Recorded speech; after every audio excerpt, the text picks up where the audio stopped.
You are listening to the second part of the story. You can listen to the first part in the previous video or by following the link in the description under this video. Happy listening. I wondered if Fiona would alert Shauna that I knew what was going on. I would have preferred the advantage of complete surprise, but only because I wanted to get an unprepared and unvarnished reaction from Shauna. When Robbie and Shauna returned from church, I couldn't tell if she knew I was watching her, but she seemed a little depressed. Bacon rolls for Sunday lunch in the kitchen were one of Robbie's favorite dishes, and we had fun making sure his enthusiasm didn't lead to any major leaks. Although he was young enough to help himself, he had not yet quite mastered portion control, especially with tomato ketchup.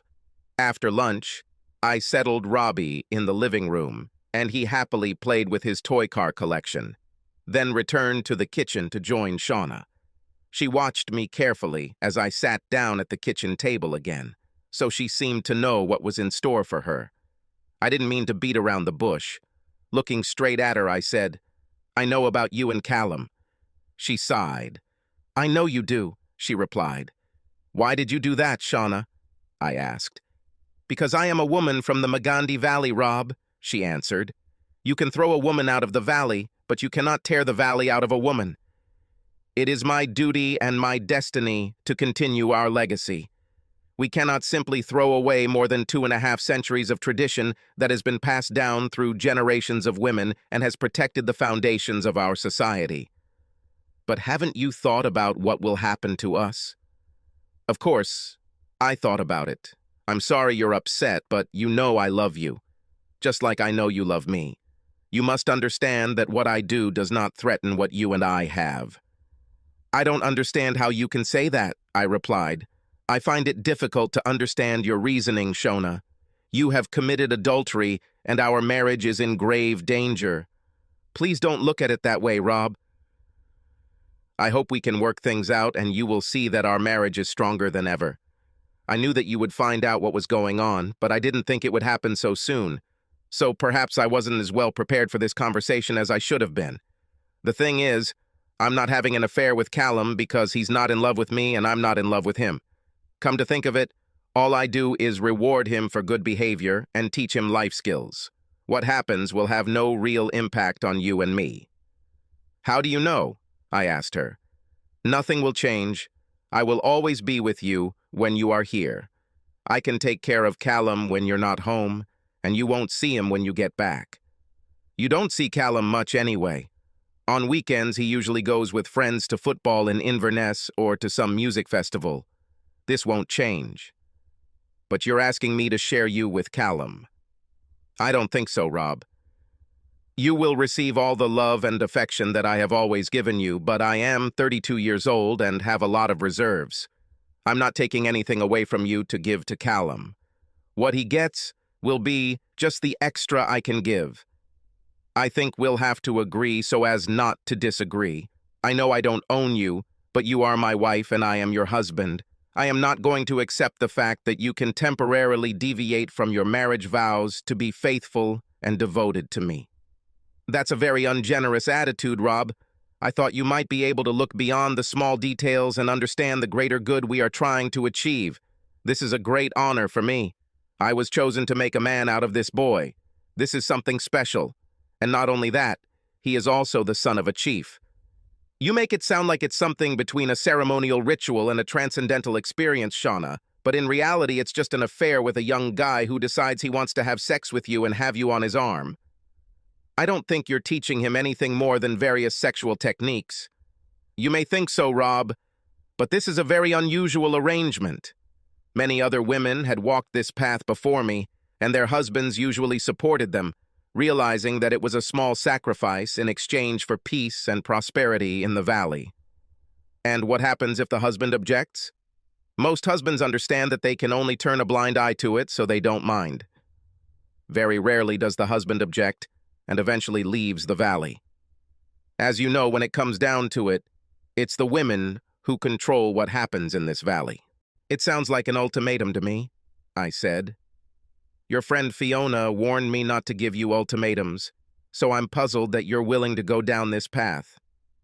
I'm not forcing you to do anything, Rob. In fact, everyone would be better off if you didn't do anything, including you. This is all very new to you, and you probably need time and space to think it all over. I think we both need to think this through carefully, Shauna. I think I know what I need to do, but I'm willing to wait a few days if you agree to stay away from Callum. I didn't wait for her answer and walked into the living room to see if Robbie wanted to go for a walk. It was a regular Sunday afternoon affair, which meant Shauna had some time to herself, and Robbie got to spend time with me for a change. I couldn't help the fact that I wouldn't be home during the work week and appreciated those couple of hours each week. Robbie and I usually found ourselves on the shore of the lake and looked for the wading birds that like to feed in the reedy shallows. Robbie's favorite bird was the gray heron, with its long legs, long beak, and gray, black, and white plumage. He was delighted when that day he saw a lone heron. She stood motionless, hunched over, bending her long neck and hiding her head on her chest, as if wanting to hide from the whole world. Shauna and I barely spoke to each other for the rest of the day. They both tried to keep up the conversation with Robbie, who was engrossed in Shauna's story about the heron and their plans for the coming week. I don't think he realized that the atmosphere that evening was tense. As far as I could tell, Shauna remained silent, trying to buy time and avoid escalating the crisis, in the hope that I would eventually come to terms with her position.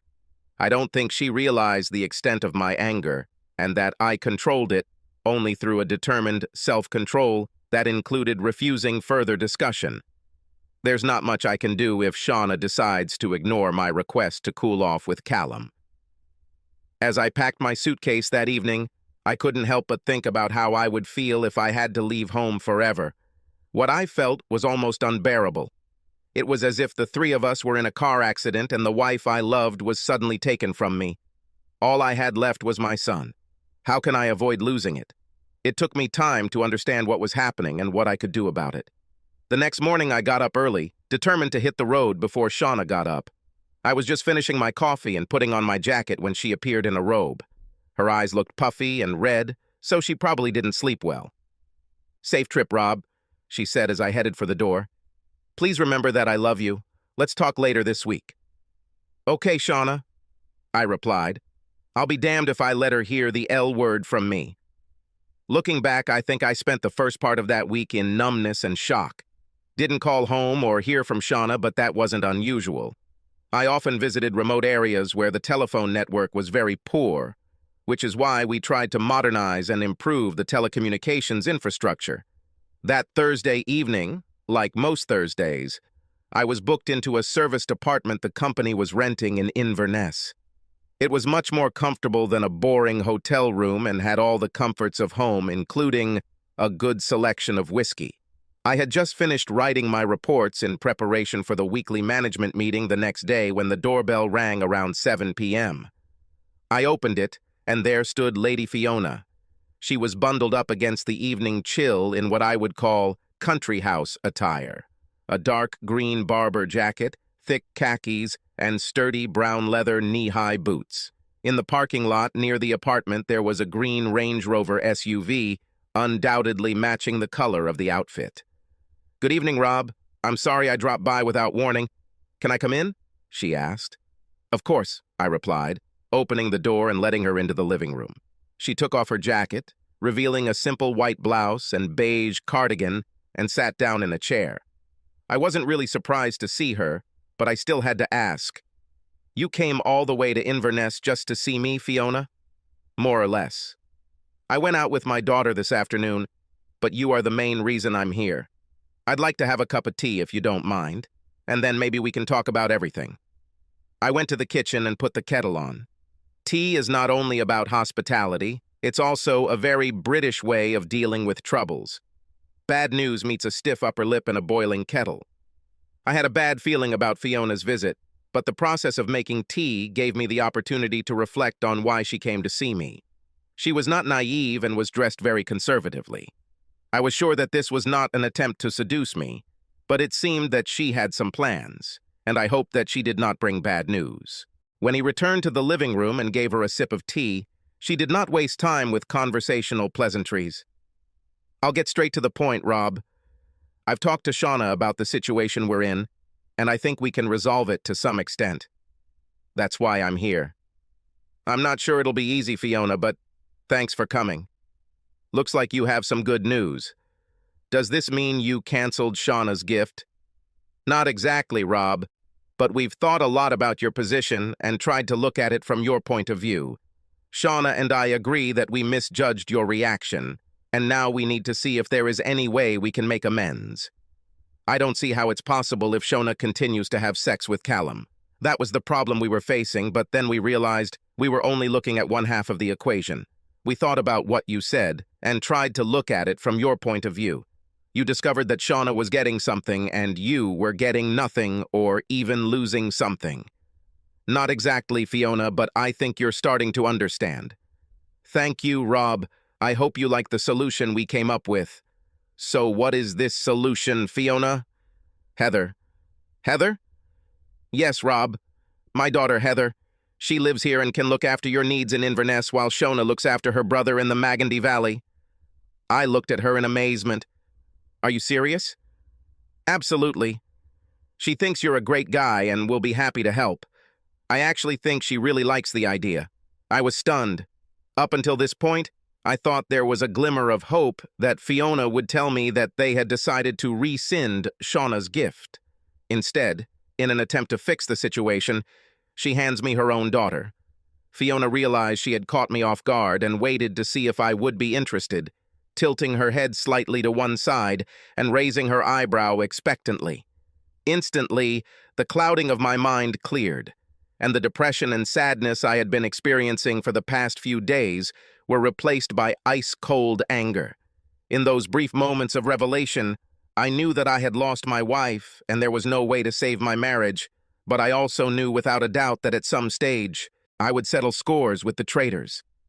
I didn't know for sure how I would do it, but I wasn't going to let them know what I was thinking. That's a damn good offer, Fiona, I told her. If I understand you correctly, you're saying that no matter what happens, Shauna will be giving herself to Callum, but you're offering to balance the situation by offering me Heather? She looked at me and nodded. In the end, it is, Rob. Okay, Fiona. I don't know what to say now. I need to think it over, and I'll talk to Shauna over the weekend. Let's see what we do next. Okay, Rob. I think that's what we were hoping for. Thank you for the tea, she said, getting to her feet. Today I'm staying at Heather's apartment. She handed me a small piece of paper. Here's her phone number, she said. I'll tell you that you can contact her. Driving back to Magandy Valley on Friday evening, I was still wondering what to do. In the short term, I needed to check and confirm that Shauna would continue to have sex with Callum, no matter what I said or did. If my wife wants to have an intimate relationship with someone else, then I will not have an intimate relationship with her, although this possibility has probably not occurred to her. I also need to decide whether or not to accept Heather McDarrell as a consolation prize. Then I can decide what to do to protect myself in the medium to long term. When I got home, Shauna was on edge. I think she was grateful that Robbie monopolized me for an hour or so before going to bed. Meanwhile, she tried her best to repeat the wonderful evening we enjoyed exactly a week ago.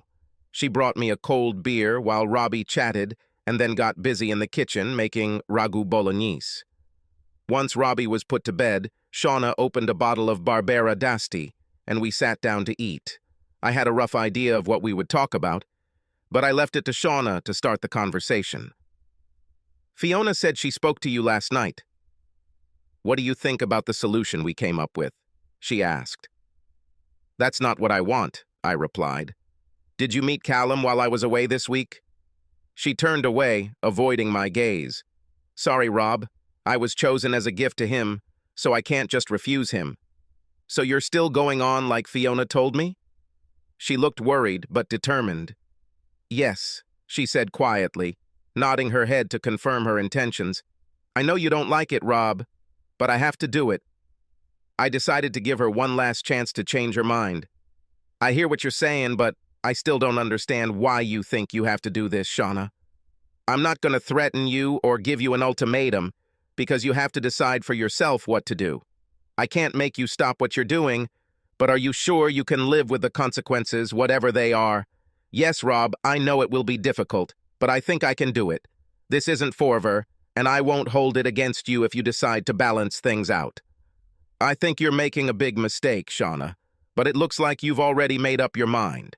Is there really nothing I can say or do to change the situation? No, Rob.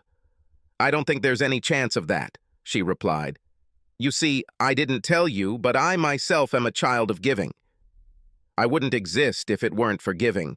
My mother was a gift, and I am the result of that. My biological father was the young man to whom she gave herself. Giving created me.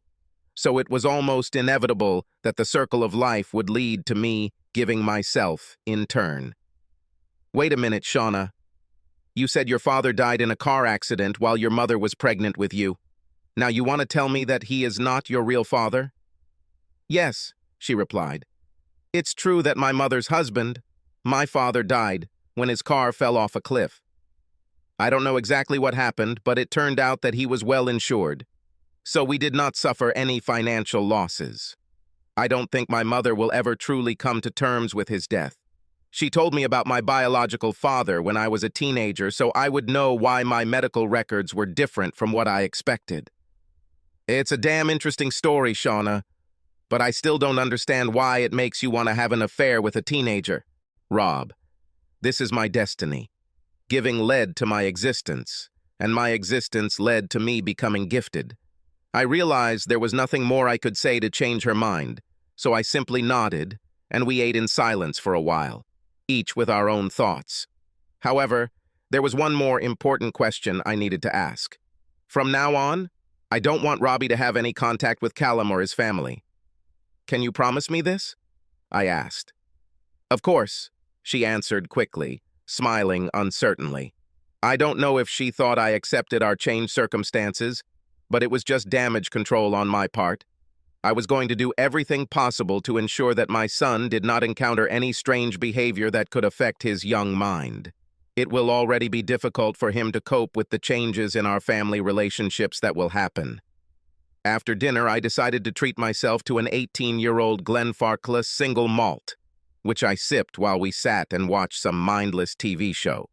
As a result, when we went to bed around midnight, it was as if a huge burden had been lifted from me, and I fell asleep almost immediately. I have no idea if Shauna slept as soundly, but I'm pretty sure my subconscious recognized that the die had been cast, and change was inevitable. On Sunday morning, I told Shauna that I would no longer go to church with her and Robbie. I wasn't going to play happy family with her and give people the impression that I was okay with being a cuckold. I think she understood the reason why I wouldn't go to church with her, but she wasn't entirely sure. Why don't you want to go to church? She asked. Have you lost faith in God? No, but I don't think he's there, I replied. I'll go for a walk in the hills instead. If God exists, he will find me. I didn't go for a walk in the hills that Sunday morning. Instead, he used the time that Shauna and Robbie were away to move his things into the guest bedroom. Shauna didn't find out what I had done until we went to bed that night. I made sure to go to bed first and was in bed with the lights off by the time Shauna appeared at the guest bedroom door. What are you doing here, Rob? She asked. What does it look like, Shauna? I answered. I won't share your bed because you share it with Callum McDarrell. Come on, Rob. Seriously? Damn seriously, Shauna. I'm not going to make a big deal out of this, but you'll have to deal with it. Otherwise, I'll move out. For Robbie's sake, I hope it doesn't come to that. She frowned, and her lips pursed in anger. Okay, Rob, let it be like that. I think you're acting rather stupidly, cutting off your nose without looking at your face. You know where to find me if you need me. The next week on the road, I decided that I would not have sex with Heather McDarrell as compensation for the temporary abduction of my wife by her brother. I will not agree with the absurd idea that this is how some strange equation of infidelity is solved. Never. I'll fuck Heather just for my own pleasure, as long as she's not forced to offer herself to me. You see, many years ago, I learned how to make the best of bad situations. My then-girlfriend didn't like me smoking. It's like kissing an ashtray, she said. Then she said that I would have to choose between her and cigarettes. I accepted her point of view, so I decided to give up cigarettes. But it was not easy. The first 2 months were the most difficult. I was grumpy like a bear with a sore head. Then she decided that she was no longer interested in me, and we broke up. How did I make the best of this bad situation? You guessed it. I no longer smoke, and as a result, I am slimmer and healthier. Shauna's affair with Callum is another bad situation. No matter what I do, it won't save my marriage. So, how can I take advantage of this bad situation? Well, screwing Heather McDarrell would be a good start, so I called her on Wednesday, and we agreed to meet for dinner in Inverness on Thursday. I guess I could just ask her to come to my apartment, but that's not my style. I wanted to enjoy her company. Besides, I needed to have a serious conversation with her if we were going to meet on a regular basis. At dinner, we got to know each other much better. Besides the fact that she is a very beautiful girl, she is also smart and a good conversationalist. Her last year of university began in September, and her studies took up a lot of time. At the same time, she worked in the summer for a well-known firm of chartered accountants in Inverness. She has a steady boyfriend named Donnie, who studied agriculture at UHI, the University of the Highlands and Islands. During the summer holidays, he worked on a farm, and they only saw each other at weekends, so that when I was in Inverness, during the week, she could be my friend with benefits. When she told me about this, she had a wide grin on her face. I felt a little sorry for Donnie, but she said they weren't exclusive. I was willing to bet he thought differently. As it turned out, Heather's mother didn't force her, and I took her to my apartment that Thursday night. For most of 8 years, I had no one but Shauna, and I forgot the great pleasure of meeting a new sexual partner. Heather was much younger than me, so I thought it would be very difficult to maintain contact with her, and I was not sure that my state of mind would be a hindrance. I was wrong on both counts.